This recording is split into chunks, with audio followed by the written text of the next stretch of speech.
Yang nyinyir biar nyinyir. Bila moralitas suatu bangsa, khususnya para pemimpin dan penegak hukumnya rendah, maka 1000 undang-undang pun tidak akan mampu mengubah keadaan. Sebaliknya, jika moral mereka baik, tanpa undang-undang pun keadilan akan tetap tegak. Contoh, MBG, makanan bergizi gratis. Terkadang bergizi, terkadang beracun. Banyak kejadian anak sekolah keracunan. Tahu gak kenapa? Karena kepala, BGN-nya, ahli serangga, mungkin dicoba, pakai racun serangga, ke dalam makanannya. Revolusioner yang paling radikal pun akan menjadi konservatif sehari setelah revolusi, Hannah Arendt. Kutipan itu sering terasa pahit, tetapi sejarah berulang kali membuktikan kebenarannya. Dalam setiap momentum perubahan besar, selalu lahir generasi yang berani menggugat tatanan lama. Mereka turun ke jalan, menantang kekuasaan, dan membayangkan dunia yang lebih adil. Namun setelah perubahan terjadi, sebagian dari mereka malah berubah menjadi stabilitas baru. BBM naik, anggaran boros, rakyat tercekik. Di negeri yang kaya sumber daya alam ini, ironisnya rakyat masih harus berulang kali menghadapi kenyataan pahit, harga BBM naik, biaya hidup melonjak, dan daya beli terus melemah. Setiap kali harga BBM naik, dampaknya menjalar kemana-mana seperti gelombang yang tak terbendung. Ongkos transportasi naik, harga sembako ikut naik, biaya distribusi meningkat, dan pada akhirnya, rakyat kecil kembali menjadi pihak yang paling banyak menanggung beban. Pertanyaannya sederhana, mengapa rakyat selalu diminta berkorban? Mengapa ketika anggaran negara mengalami tekanan, solusi yang paling cepat dirasakan justru menambah beban masyarakat? Pertanyaan inilah yang mendorong ribuan mahasiswa turun ke jalan. Mereka datang bukan sekadar membawa spanduk dan pengeras suara. Mereka datang membawa kemarahan yang lahir dari kegelisahan rakyat. Mahasiswa melihat sesuatu yang mengusik rasa keadilan. Di satu sisi pemerintah berbicara tentang penghematan anggaran. Di sisi lain, publik masih menyaksikan berbagai bentuk pemborosan yang seolah tak pernah benar-benar hilang dari birokrasi. Rapat mewah, perjalanan dinas bernilai fantastis, proyek yang manfaatnya dipertanyakan, pengadaan yang nilainya membengkak, sementara rakyat diminta memahami keadaan dan bersabar menghadapi kenaikan harga. Inilah yang membuat kemarahan publik semakin besar. Karena persoalan sebenarnya bukan hanya soal BBM. Persoalannya adalah ketimpangan antara pengorbanan rakyat dan tanggung jawab para pemegang kekuasaan. Ketika seorang pedagang kecil harus menghitung setiap rupiah untuk membeli bahan bakar, rakyat berharap para pejabat juga menunjukkan kesediaan yang sama untuk memangkas pengeluaran yang tidak perlu. Namun yang sering terlihat justru sebaliknya.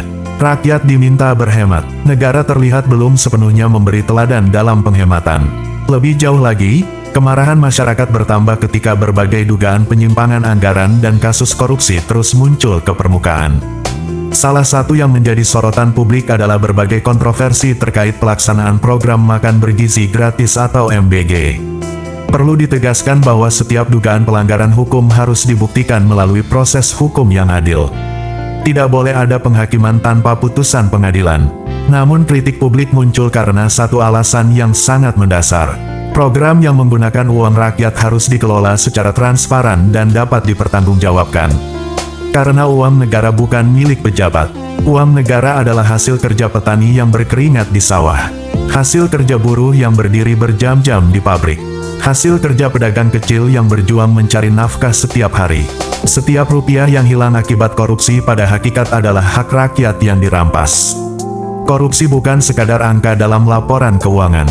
Korupsi adalah ruang kelas yang tidak pernah dibangun. Korupsi adalah jalan rusak yang tidak pernah diperbaiki. Korupsi adalah pelayanan kesehatan yang tidak pernah dinikmati masyarakat miskin. Korupsi adalah masa depan yang dicuri secara perlahan.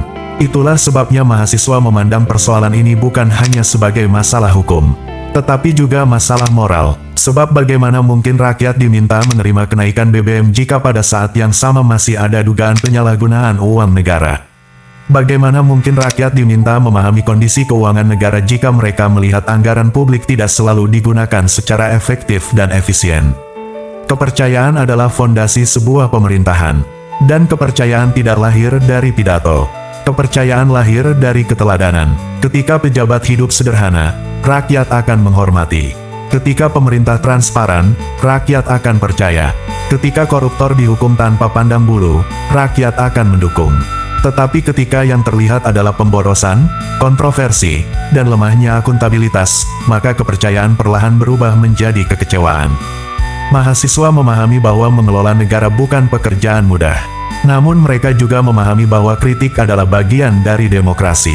Karena demokrasi bukan sekadar memilih pemimpin setiap 5 tahun. Demokrasi adalah hak rakyat untuk bertanya, kemana uang negara digunakan? Siapa yang bertanggung jawab atas pemborosan anggaran? Mengapa korupsi masih terus terjadi? Dan mengapa rakyat harus terus menjadi pihak yang paling banyak berkorban? Pertanyaan-pertanyaan ini mungkin terasa tidak nyaman bagi sebagian pihak. Tetapi sejarah membuktikan bahwa kemajuan bangsa selalu dimulai dari keberanian untuk mempertanyakan kekuasaan. Hari ini mahasiswa kembali mengingatkan bahwa pembangunan tidak boleh hanya diukur dari angka statistik dan proyek-proyek besar. Pembangunan harus diukur dari seberapa ringan beban rakyat, seberapa terjangkau kebutuhan hidup masyarakat, dan seberapa bersih pengelolaan uang negara dari praktik korupsi. Karena pada akhirnya, rakyat tidak menuntut kemewahan. Rakyat hanya ingin keadilan. Mereka ingin melihat pengorbanan yang diminta kepada masyarakat juga diikuti oleh penghematan dan tanggung jawab dari para pengelola negara. Mereka ingin melihat hukum berdiri tegak tanpa memilih siapa yang harus dilindungi. Dan mereka ingin memastikan bahwa setiap rupiah uang rakyat benar-benar kembali untuk kepentingan rakyat. Sebab jika suara mahasiswa di jalanan semakin keras, sesungguhnya itu bukan karena mereka membenci negara. Justru karena mereka masih peduli terhadap masa depan bangsa ini. Karena cinta kepada negeri bukan hanya soal memuji, tetapi juga keberanian untuk mengingatkan ketika arah perjalanan mulai dipertanyakan.